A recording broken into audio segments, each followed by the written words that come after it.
Shalom Obracha. On continue dans la lettre de Igeret Triatametim. Et donc je signale que j'ai imprimé une page où j'ai écrit un bref résumé de ce qu'on a déjà vu. Et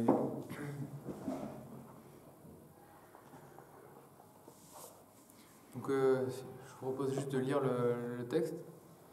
Et comme ça, après, on continue dans le texte. Le Rambam, dans ses précédents ouvrages, a statué que le Olam Haba et Triatametim font partie des piliers, des fondements de la Emouna. Et on a vu que dans son livre Akdama le Perek Chelek, donc c'est un chapitre où le Rambam il a écrit une introduction sur le chapitre Chelek qui se trouve dans Maseret Sanhedrin. Alors là-bas, le Rambam il a mentionné brièvement le sujet de Triatametim et il s'est allongé et il s'est étendu sur le sujet du Olam Haba. Qu'est-ce que ça a entraîné? Ça a entraîné que dans le peuple d'Israël, il y a certains lecteurs qui ont mal compris ce que dit le Rambam et qui ont pensé que le Rambam il n'a pas une véritable émouna dans la résurrection des morts. Bien qu'il écrit le contraire. Mais il y a des gens simples d'esprit qui disent voilà, s'il s'est étendu sur un sujet et qu'il a raccourci sur un autre sujet, alors c'est que le sujet où le Rambam a été succinct, c'est un sujet que, en vrai, le Rambam il ne veut pas l'avouer, mais il n'a pas foi dans la résurrection des morts. Ça, le Rambam, il n'est pas prêt à recevoir une telle chose, et ça le dérange très fortement, et donc il entreprend d'écrire une lettre pour répondre à ces accusations. Et en même temps, il explique pourquoi dans Akdama le Perek Chelek, il a parlé que succinctement de la résurrection des morts. Et la principale raison qu'il a rappelée, c'est que la résurrection des morts, ce n'est pas la finalité de la création. Ce n'est pas le tahlit, c'est une étape importante, mais ce n'est pas la finalité de tout. Donc dans la suite du texte, le Rambam il rappelle avoir expliqué que l'Olam Haba, c'est une dimension de vie dans laquelle il n'existe pas de dimension matérielle. Il n'y a pas de corps. Quel est l'argument du Rambam? C'est que dans le monde futur, il n'existe pas de nécessité à subvenir à ses besoins, à se nourrir, à se reproduire. Donc, l'existence d'un corps. Il serait vain. Alors, comment expliquer le fait que les Juifs du peuple ont tendance à penser le contraire, ce que le Rambam il appelle le Hamon? Alors, la raison à cela est qu'il existe une tendance à concevoir que plus quelque chose est concret, perceptible à travers les 5 sens, plus une chose elle a un corps, elle se concrétise dans un corps, dans le perceptible, plus c'est quelque chose de réel, d'existant. Et le Rambam il nous dit que celui qui est appelé Chacham, par définition, c'est celui qui conceptualise les choses de manière totalement opposée. Pour le Chacham, plus quelque chose est une entité séparée de la matière, plus elle est existante. Donc l'âme dans le Olam Haba et les anges, par exemple, sont des réalités spirituelles. Et en tant que telles, elles ne sont pas soumises au phénomène de désagrégation que connaissent tôt ou tard les créatures matérielles. Donc le Rambam ici, il oppose ce que pense le juif lambda et ce que pensent les Chachamim. Et d'ailleurs, j'ai vu une remarque intéressante dans le Moreh Nevuchim. Dans le Moreh Nevuchim, le Rambam il écrit que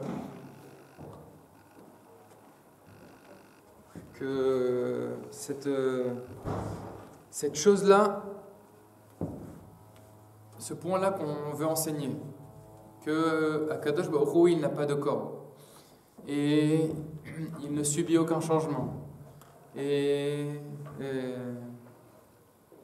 ce qui se passe, tous les changements qui se passent dans ce monde ici-bas, ça n'a pas d'influence sur Akadosh Baruch Hu. Toutes ces choses-là,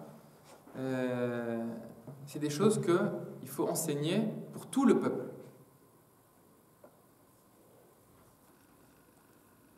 C'est des choses que tout le peuple doit savoir. Que Dieu n'a pas de corps.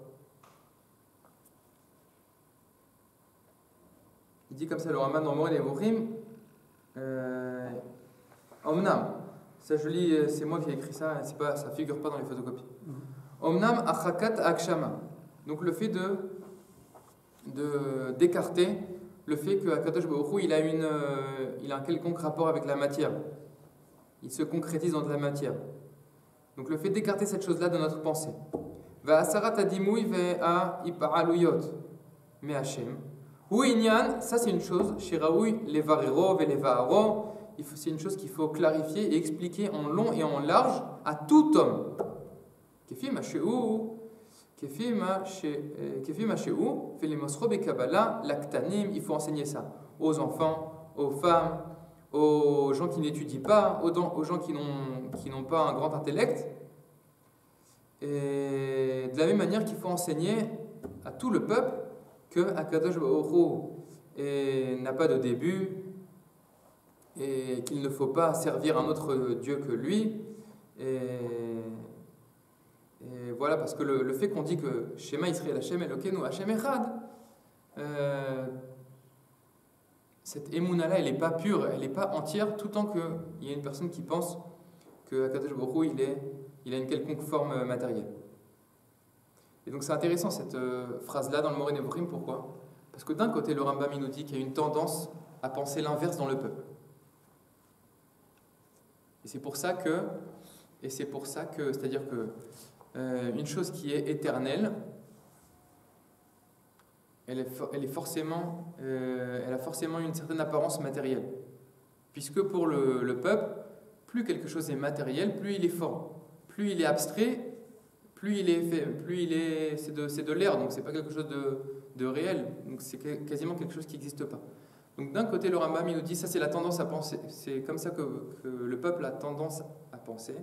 D'un côté, le Rambam il nous dit il faut enseigner, il faut éduquer le peuple à penser comme pensent les Chachamim. Donc, c'est-à-dire que le Rambam il pense que le peuple il a une certaine tendance à penser d'une certaine manière au départ, mais c'est quelque chose qui peut être travaillé. Et ça, c'est à l'inverse. Ce que j'ai vu, c'est que parce que quand on lit ça, on se dit bon, ça paraît évident tout ce que dit le Rambam, mais en fait, le Rav Aviner dans son Pérouche sur le Moreh Nevuchim, il cite que les sages du monde musulman de l'époque, ils pensaient l'inverse. Ils pensaient que oui, Dieu il n'a pas de corps. Et le peuple a tendance à penser le contraire. Donc on ne va pas leur dire la vérité, parce que si on leur dit la vérité, ils vont penser que en fait, Dieu n'existe pas véritablement, si on dit qu'il est spirituel. Voilà, c'était juste une remarque. Continuons dans le texte du Rambam. On est dans la page 127, qui commence par les mots Ve'im lo irtse le'amin ze ichad mina amon. Moi j'ai exposé, il dit le Rambam, ce que doit penser la foule, ce que doit penser le peuple. Et que faire si une personne pense autrement que moi? Donc là, ici, on parle d'une personne qui dit que oui, effectivement, Akadosh Baruch Hu, il n'a pas de corps. Mais les anges et les âmes dans l'Olam Haba, ils ont oui un corps. Ou un rapport avec le matériel. Donc cette personne-là, Itav be'enav le'amin ki ha-malachim guf. Lui, il pense que c'est correct de penser que les malachim, ils ont un corps. Qu'est-ce que ça nous rappelle quand le Rambam dit cela? Ça nous rappelle la marloquette entre le Rambam et le Ramban à propos de la vision de Avram Avinu. Dans Parashat Vayera, Avram Avinu il reçoit 3 malachim qui viennent même manger chez lui, etc. Donc qu'est-ce que dit le Ramban et tous ceux qui vont dans la lignée du Ramban? C'était tout ça. Tout ça, Abraham, c'était pas une vision prophétique. C'était dans le monde réel qu'il a vu tout ça. Et ils ont véritablement mangé chez lui, etc. Et le Rambam, il nous dit non, tout ça, ça fait partie, parce qu'au début, il y a marqué que Vayera et la Vachem. Dans le début de la paracha de Vayera, il y a marqué que Dieu s'est dévoilé à Abraham. Et le Rambam, il dit toute la suite du texte, ça fait partie aussi de la névoie, parce que les malachim, ils n'ont pas de corps. Donc tout ça, c'était une vision prophétique, dans lequel Abraham il a vu des malachim qui n'ont pas de corps. Donc il faut remettre ça en perspective, c'est-à-dire quand le Rambam il parle de ça dans la Higueret Emetim, c'est en rapport avec cette histoire-là. Ve'im le yirtze le'amin ze echad min ha'amon ve'itav be'enav le'amin ki ha'malachim guf ve'she'em yochlu gam ken. Il y a des gens qui pensent que les malachim même ils mangent. Ça nous rappelle tout ce qui est écrit dans la paracha de Vayera. Achar sheba bapasuk vayochlu. Donc dans la paracha de Vayera, il y a marqué que les malachim ils ont mangé. Chez Bnei Olam Haba Gamken Gufot. Et il y a une personne qui pense que celui qui n'a pas un monde futur, il a également un corps. Anach nous l'onak pidalav veze.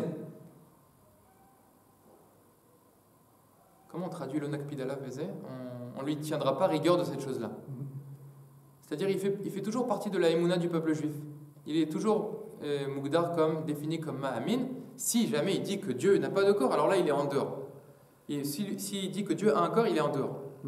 Mais s'il dit que les malachim ils ont un corps et que dans l'Olam Haba on a un corps, alors ça c'est malheureux. Ça prouve pour le Rambam qu'il n'est pas d'une grande envergure spirituelle, mais ça ne le met pas en dehors de la émouna d'Israël. Velo nesiméou les kofer, on ne le considérera pas comme un kofer. Velo nachik me'alav, et on ne prendra pas des sanctions contre lui, et on ne s'écartera pas de lui. Velo yosif etzlenu kol mi sheomar ze sichlut. Ou le vaï kol sachal iskal rak ze ashio. Et je souhaite vraiment que tout ignorant en Torah soit ignorant que par rapport à ces points-là et pas plus. C'est un moindre mal. Veniez betuchim, shetimalet emunatam, mais emunat agashmut baborei barach. Donc, c'est un moindre mal que des gens pensent cela, pourvu qu'ils ne pensent pas que Dieu a un corps. Et donc, c'est pas véritablement une atteinte à la Emouna si des gens pensent que les Malachim et les Bnei Olam Haba ont un corps. Ve'im le yaspik le echad min eschalim. Chez Yasim ze, mais comme ça fait. Velo yachia. Donc maintenant le Rambam il parle d'un autre point. Si maintenant une personne pense ce qu'on a évoqué tout à l'heure, que ceux qui ont part au monde futur, ils ont un corps et que les malachim aussi ils ont un corps. Donc on a dit ça ne place pas la personne en dehors de la émouna d'Israël. Il dit le Rambam maintenant il y a quelqu'un qui non seulement il pense comme ça, mais en plus il s'oppose à moi. Ça aussi, je lui accorde déjà mon pardon. Im lo yaspik le echad min aschalim, she yasim ze mekom safek, velo yachia achat mishte adeot, aval yechazek da'ato ha'amoni. Donc là, on parle de quelqu'un qui est défini comme le Rambam, comme sachal, quelqu'un qui est ignorant en Torah, qui est en tout cas pas un érudit. Et ce n'est pas que lui, il a un doute par rapport à ces questions-là. Lui, il a déjà décidé que les malachim, ils ont un corps. Et il considère notre avis, l'avis du Rambam, comme étant défectueux.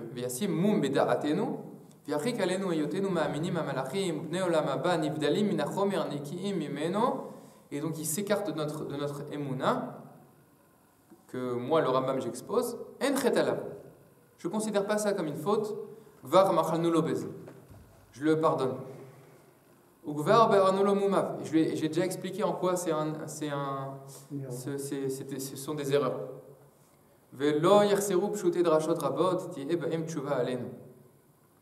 Donc le Rambam il nous dit, ça c'est une phrase importante, pour nous, ce n'est pas une kushia qu'il y a des drashot, que quand on les interprète dans leur sens simple, ça s'oppose à ce que moi je viens de dire, moi le Rambam. Alors là, je veux ouvrir une parenthèse.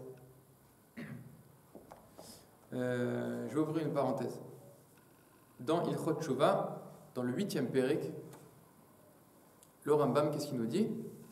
Il nous dit ce qu'il dit ici. Dans Igeret Amitim, il nous dit, dans le Olam Haba, il n'y a pas de corps. Qui est-ce qui s'oppose au Rambam? Le Ra'avad. Et le Ra'avad à la Makom, sur ce texte-là, qu'est-ce qu'il dit? Il dit la chose suivante. Je me suis rappelé d'une blague du Ravengort parce qu'il faut comprendre que quand on étudie le Rambam, et à côté il y a le Ravad. Et beaucoup de fois, le Ravad, il a des remarques à faire sur ce que dit le Rambam. Il dit non, c'est pas comme ça, oui, c'est comme ça. Il réagit aux paroles du Rambam. Et donc il y a une blague du Ravengort qui dit qu'il y a une preuve que Akadosh Baruch Hu, il existe. Quelle est la preuve que Akadosh Baruch Hu, il existe? La preuve que Akadosh Baruch Hu, il existe, c'est que dans la première halakha du Rambam, c'est qu'il faut avoir conscience de l'existence d'une cause première qui est Akadosh Baruch Hu, qui est Hachem. Et sur cette halakha, le Ravad, il n'est pas cholek. Ah, ça ne veut pas dire qu'Akadosh Baruch Hu, il existe. Et donc là, dans Ilchot Tshuva, dans le 8e Pérek, la halakha Aleph, le Ravad, il dit comme ça. Je ne l'ai pas photocopié, mais je lis à voix haute. Donc le Rambam, il a écrit là-bas, à Olam Haba en Bogouf. Dans l'Olam Haba, il n'y a pas de corps. Amar Avraham. Donc ça, c'est les paroles du Ravad. Divrei Haïsh Hazeh, les paroles de cet homme-là, quand il parle du Rambam. À mes yeux, Be'enai, Krovim, les Mish Omer, en Triatemetim, la Goufot et la Lenashamot Bilvad. C'est comme dire que dans la résurrection des morts, c'est que pour les âmes et pas pour les corps. En gros, ça n'a aucune signification, il dit le Ravad. Et il amène plusieurs citations. Je vous en donne une par exemple. Une de ces citations, c'est la Gemara dans Maseret Sanhedrin, et à la page. Non, là il ramène une citation. Moi je la connais aussi de Maseret Sanhedrin, mais il y a une citation dans Maseret Ketubot, à la page Kuf Yud Aleph. Il y a marqué Atidim Tzadikim. Les Tzadikim, dans le futur, Ya'amdu Bilvushehen. Les Tzadikim, dans la résurrection des morts,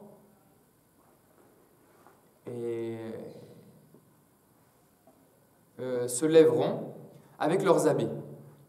D'où est-ce qu'on apprend ça? C'est un kalvachomer du blé.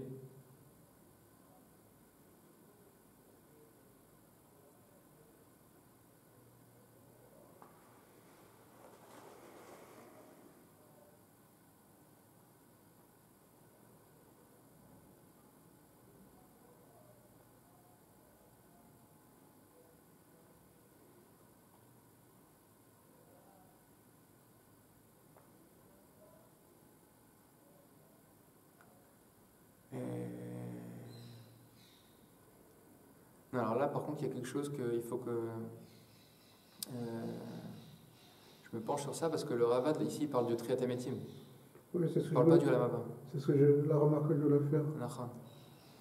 Alors là, il faut que j'essaie de comprendre ce qu'il veut dire le Ravad. Il dit Ivri Haïsh Hazeh, Benai Krovin, Mimeshomer, En Triatemetim, la Goufot et la Linashamot Bilvad. Et après, il ramène des preuves que dans Triatemetim, on revit avec son corps. Mais le Ravad aussi, est-ce que le Ravad aussi il fait la distinction entre apparemment non.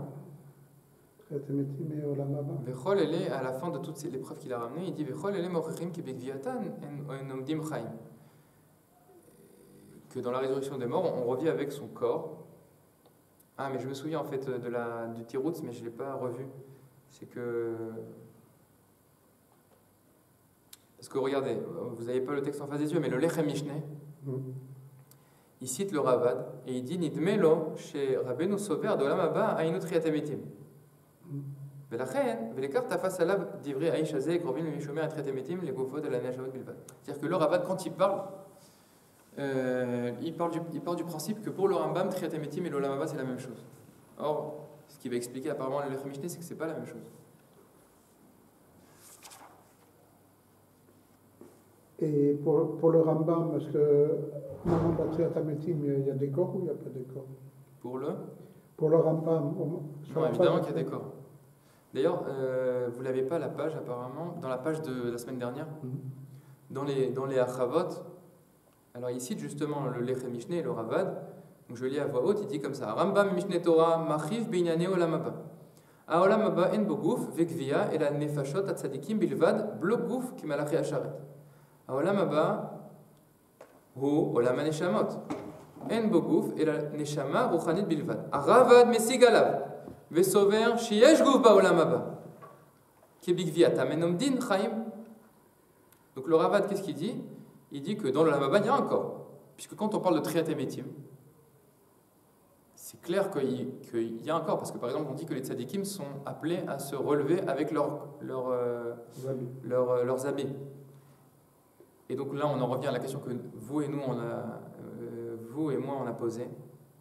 Mais ici, le Ravad, il amène des preuves par rapport à la résurrection des morts. Alors, il a parlé d'Olam Haba. Donc là, il ramène le Lechem Mishneh qui dit la chose suivante. Rambam Sover chez Olam Haba, Vetriat Ametim, Zeshtet Kufot Shonot. Le Rambam, pour lui, c'est deux choses différentes, Triat Ametim et l'Olam Haba. Et Triat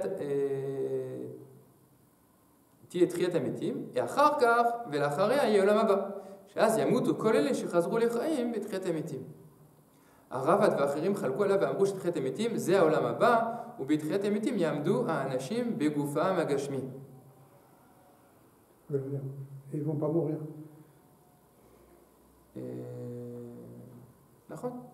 C'est ce qu'il écrit à la fin, le Ravad, dans sa remarque. Le Ravad, il dit Aval efshar, she'abore yasim gviatam chazakot ou briot ki gviatam alachim. Donc le Ravad, il dit qu'apparemment, Akadosh Baruch Hu, il fera en sorte que les tzadikim, ils aient un corps fort. Et comme le corps, comme la corporalité des anges, et le corps de Eliyahu, Zachor Letov, Veyu, Atarot, et on dit que qu'est-ce qu'ils font les tzadikim dans l'Olam Haba? Ils ont une couronne sur la tête et ils se délectent du dévoilement de Dieu. Alors, le Ravad il dit que vraiment ils auront des corps, des couronnes, au sens simple, c'est-à-dire vraiment ils auront vraiment des couronnes. Et ce ne sera pas une métaphore. Parce que pour le Rambam, c'est une métaphore. Qu'est-ce que c'est que ces couronnes-là qui couronnent la tête du tzaddik dans l'Olam Haba? Ce n'est pas une couronne véritablement. C'est tout ce que le tzaddik, le tzaddik, s'il a réussi à fusionner avec la sagesse, avec une grande force intellectuelle, alors il aura ça, il vivra avec cela dans l'Olam Haba. Et donc on ne parle pas de couronne véritable. Et pourquoi est-ce que j'ai cité tout ça? C'est intéressant à étudier en soi, mais le Rambam il dit voilà, il y a beaucoup de gens qui s'opposent à moi. Et comment est-ce qu'ils s'opposent à moi? En apportant plein de midrashim et en les interprétant selon leur sens simple. Dans l'Olam Haba, on nous dit qu'il y aura Aleph Bet Gimel. Moi, par exemple, j'avais ramené dans le dernier cours un exemple. Ah, d'ailleurs, vous n'étiez pas là. J'avais ramené un exemple que la Gemara dans ma série de Brachot. Et elle raconte qu'il y avait les enfants de Rabbi Chia. C'est un exemple aussi qu'on peut apporter sur ce que dit le Rambam ici. Il y a une Gemara dans ma série de Brachot qui dit que les enfants de Rabbi Chia, ils sont allés travailler. Quand ils sont allés travailler, ils ont vu qu'ils avaient du mal à se rappeler de leur étude. Et ça leur a causé beaucoup de souffrance. Ça les a attristés. Et donc ils se sont demandé, est-ce que notre père Rabbi Chia, il a conscience de notre souffrance? Est-ce que les morts ont conscience de ce qui se passe sur Terre? Alors la Gemara, elle dit qu'ils ont commencé à réfléchir à ce sujet-là. Et donc la Gemara, dans la suite du texte, elle essaye de rapporter des preuves. Est-ce que les morts ont conscience de ce qui se passe ici-bas sur Terre?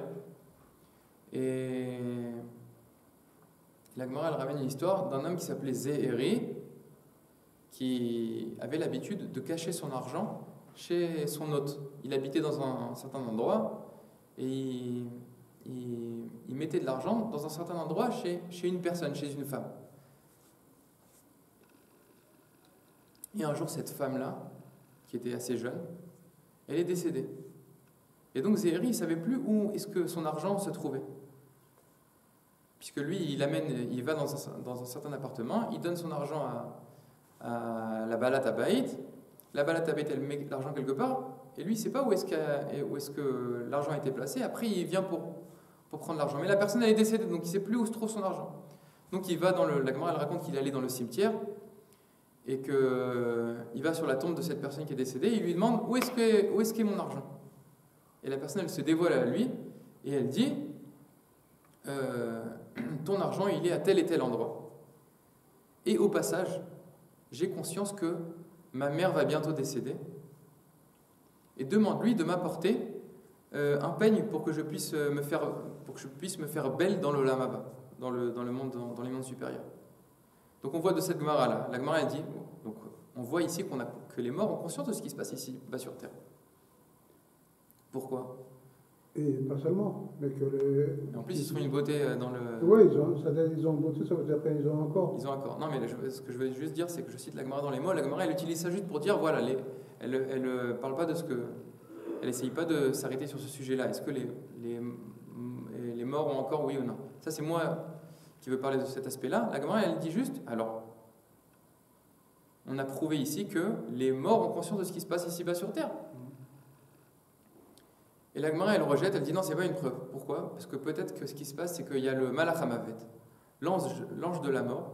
Lui, il sait qui va arriver dans le monde des morts, qui est mourant et va bientôt arriver dans l'Olam Haba, et il annonce cela en haut. Et il dit voilà, un tel va mourir demain, préparez-vous à l'accueillir. Et cette femme-là, elle a entendu cette déclaration, et donc c'est comme ça qu'elle savait que sa mère allait décéder. C'est pas que les morts, ils ont conscience de ce qui se passe ici-bas sur Terre. Moi, je voulais ramener cette Gemara-là pour dire, voilà, on peut prouver également, on peut se porter une objection au Rambam, et dire, Rambam, comment est-ce que tu dis que les morts n'ont pas de corps? On voit de cette Gemara qu'ils ont un corps, et même les femmes, elles se font une beauté. Et donc le Rambam, il nous dit, ici, ça ne nous dérange pas. Parce que là, tu es en train de me porter une objection à travers le sens simple des drachot. Et le Rambam, il a déjà expliqué dans Akdama la Périkrélé que celui qui interprète les histoires des Chachamim selon leur sens simple, il fait partie du groupe des ignorants. C'est un principe chez le Rambam, où il l'explique en long et en large, et même chez le Maharal, bon, c'est quelque chose de connu, mais les histoires dans la Gemara, c'est une grande chorma qui est habillée par des métaphores. Il ne faut pas interpréter ça selon le sens simple. Et j'avais cité dans le dernier cours que le Rav Kook, il a une très belle interprétation sur cette Gemara-là. Il nous dit, qu'est-ce qu'elle vient nous enseigner, cette Gemara-là? Elle vient nous enseigner que le beau, le fait si j'ai bien compris ce que dit le Rav Kook dans Yanaya, le beau, c'est quelque chose de spirituel. C'est quelque chose qui est le sens de l'esthétique. Ça marche le gauche. Non, le sens de l'esthétique, que les gens aiment ce qui est harmonieux, ce qui est beau, ce qui est esthétique, c'est pas quelque chose de bas, de corporel, de matériel, c'est quelque chose qui est dont l'âme se réjouit. Et donc, même après la mort, il y aura toujours le sens de l'esthétique. C'est quelque chose qui nous accompagnera même dans la vie qui est plus haute, qui se trouve dans l'Olam Haba. Il y aura toujours le sens du beau là-bas. C'est pour nous enseigner que même dans ce monde-là, c'est vrai que le beau, il faut faire très attention, ça peut nous détourner de la Avodat Hashem, mais il y a quelque chose de puissant et de vrai dans le beau, et c'est pour ça que même après la mort, c'est quelque chose qu'on retrouvera cette chose-là toujours. Donc, c'est une des choses que cette Gemara-là, elle vient nous enseigner. Tov. Donc ça, c'est ce qu'il dit ici le Rambam. Velo irseru, c'est-à-dire c'est pas un chisaron pour nous, c'est pas une accusation, c'est pas quelque chose qui met en doute tout ce qu'on vient d'exposer. Pshute drashot rabot tiye ba'em tshuva alen. Ve'en pele bazé. Comme chez psukim rabim. Midivre anevoa. Il y a plein de psukim dans la Torah où tu pourrais, en les lisant, tu pourrais te dire, ah mais Akadosh Baruch Hu, il a un corps, il a des yeux, il a des oreilles, balaïn ve'ozen. Mais quand on confronte ces psukim là avec l'intelligence du Chacham, quand on vérifiera les choses avec sagesse et avec des démonstrations philosophiques, quand on expliquera que c'est pas possible que Akadosh Baruch Hu il a un corps, alors on saura avec certitude, on saura que pourquoi est-ce que la Torah elle dit qu'Akadosh Baruch Hu il a un corps, enfin il y a des psukim qui nous laissent penser qu'Akadosh Baruch Hu il a un corps, des yeux, une bouche. Les Chachamim, qu'est-ce qu'ils disent sur cela? Ils disent Dibra Torah Kilshon Bnei Adam. La Torah emploie le langage de l'homme. Et la Shamoftim Ma'em Lo Yevinem Velo Yasigem Ma'amin Begashmut. C'est-à-dire celui qui a une émouna qu'Akadosh Baruch Hu il a un corps, apparemment sa sagesse n'est pas suffisante pour s'élever à la compréhension que la Torah a parlé ici de manière avec une métaphore. Mais en tout cas, le Rambam, qu'est-ce qu'il dit? Et de la même manière que les drachot dans leur sens simple, il faut pas les prendre à leur sens simple. ce sont des paroles métaphoriques. Les psukim aussi de la Torah qui laissent transparaître que Kadosh Baruch Hu, il a des yeux ou une bouche, etc. Également, il ne faut pas prendre ça au sens simple, ce sont des métaphores. וכן עוד הראיות השכליות המורות על היות המלאכים ובני עולם הבא נקיים מן הגשמות עד שנצטרך לומר במה שיביא לחשוב בהם הגשמות שהוא משל לא יבינו הראיות ההם אלו המאמינים בהם שהם גופות. Et donc si quelqu'un est entre guillemets assez bête pour penser que les malachim ils ont un corps, alors pour de telles personnes, ce sera également compliqué de comprendre que les midrashim, il ne faut pas les prendre au sens simple et qu'ils ont un sens beaucoup plus profond. Mais ça, pas tout le monde est capable de le saisir. ואיך יצויר שיבינו הינקרותם מן החומר ועיקר מציאותם, רצוני לומר המלאכים ונפשות בני העולם הבא, יחשבו אלו שלא יוודע מציאותם, רק מקובל מצד התורה, ושאין שם דרך עיון שיורה על המלאכים ועל שאר הנפשות. כמו שאמר, מי שחשב שהגיע לידיעת האמיתות ברגע. Donc ça, c'est une phrase un petit peu compliquée, où le Rambam, en fait, si j'ai bien compris, il veut dire la chose suivante.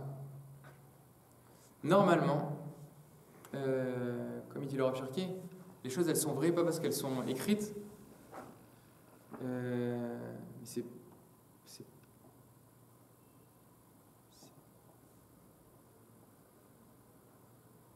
Si c'est vrai pas parce que c'est écrit, mais c'est parce que c'est vrai que ça a été écrit. Donc il y a des gens que... Comment ils c'est Manitou déjà qui avait... Manitou. Alors ici on est en train de dire la chose suivante. Le Rambam il dit qu'il y a des gens qui ont conscience de l'existence de Malachim et du Olam Haba juste parce que c'est écrit dans la Torah. Juste parce que c'est relaté dans la Torah ou dans les textes des Chachamim. Mais ils n'ont pas une envergure spirituelle pour envisager l'existence de ces choses-là. Donc, pour le Rambam, ce ne sont pas véritablement des grands Chachamim. Et donc, il ne faut pas s'attendre à ce qu'ils aient la capacité d'interpréter correctement les Midrashim, parce que pour interpréter correctement le texte de la Torah, il faut avoir une envergure spirituelle, connaître le monde physique, connaître le monde métaphysique. Et donc, quand on te parle de Malachim, ta connaissance de ce que ça représente les Malachim, ça ne démarre pas du texte.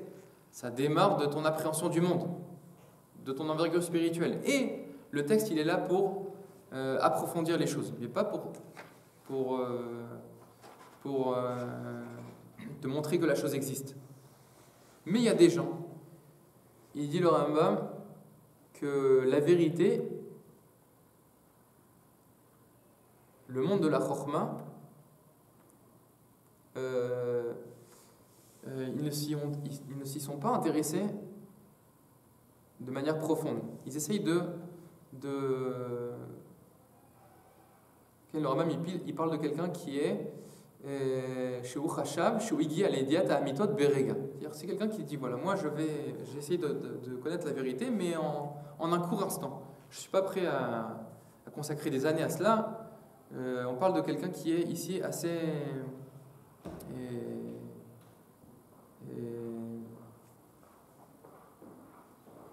Chitri, comment on dit chitri? Superficiel, merci beaucoup. On parle de quelqu'un qui est ici superficiel. Et donc, comment est-ce qu'il sait qu'il y a un Olam Haba, il y a des Malachim, etc. Juste parce que c'est écrit dans la Torah, mais pas parce qu'il a une grande envergure spirituelle. Donc le Rambam il dit, une personne comme cela... Si les Malachim n'étaient pas écrits dans la Torah, on n'aurait même pas imaginé que ça existe. Je veux dire, tout le monde peut... Nous, non, mais le Rambam, oui, apparemment. Comment on peut imaginer il a une certaine... cette notion de Malachim, si on est complètement... si c'est écrit nulle part? Déjà, ça dépend. Si on écrit... Si on... nous, vous parlez des...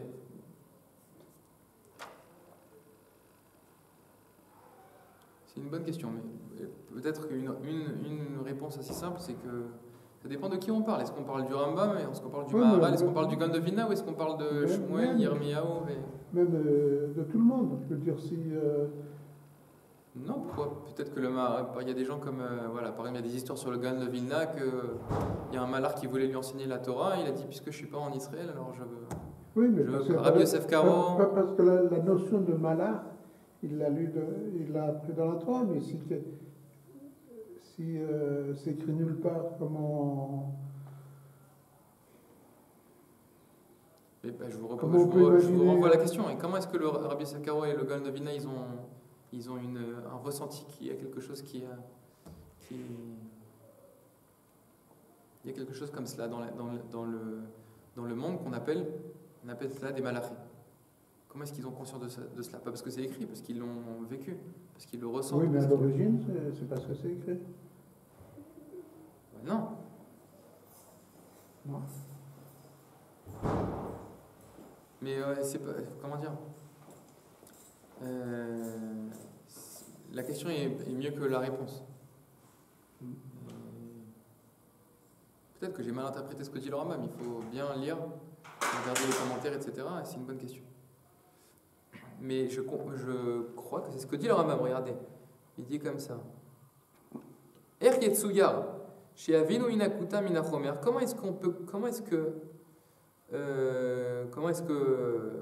le peuple, celui qui étudie la Torah, mais qui n'est pas un grand en Torah, comment est-ce qu'on peut s'attendre à ce qu'ils comprennent le fait que les malachim sont propres et sont détachés de toute matérialité? Et Ikar Metziutam, dans le sens de sur quoi ils fondaient leur existence. De quoi je parle, dit le Rambam? Des malachim. Et je parle également des nafshot, des âmes, ceux qui ont peur au monde futur.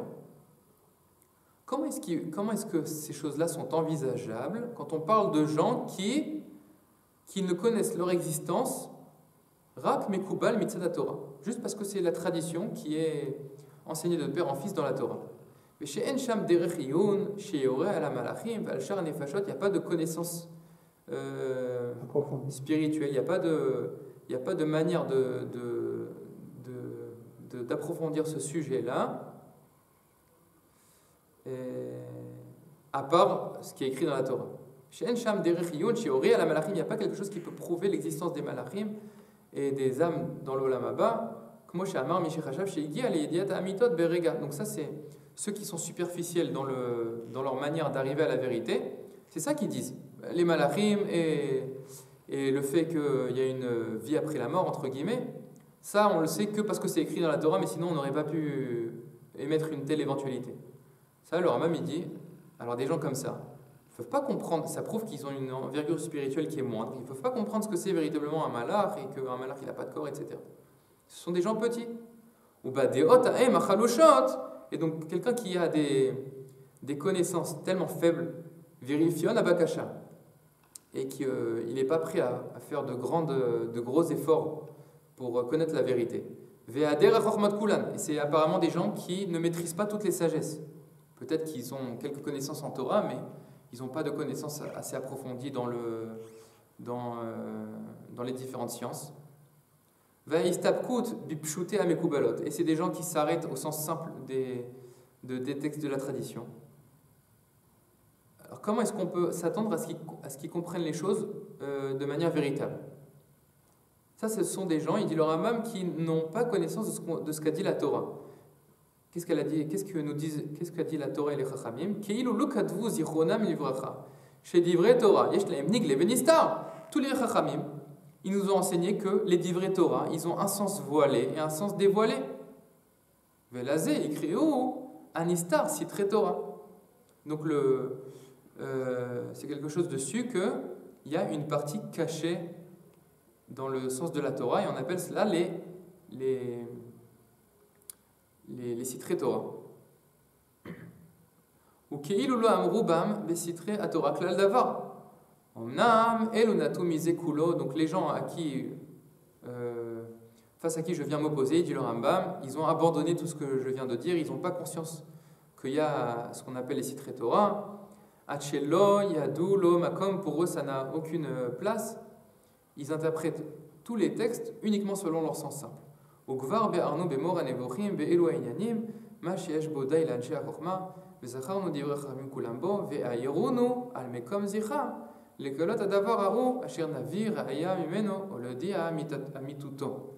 Donc le Rambam, dans cette phrase-là, il nous dit que de toutes les manières, tout ce sujet-là, il l'a développé en long et en large dans son ouvrage Moreh Nevuchim.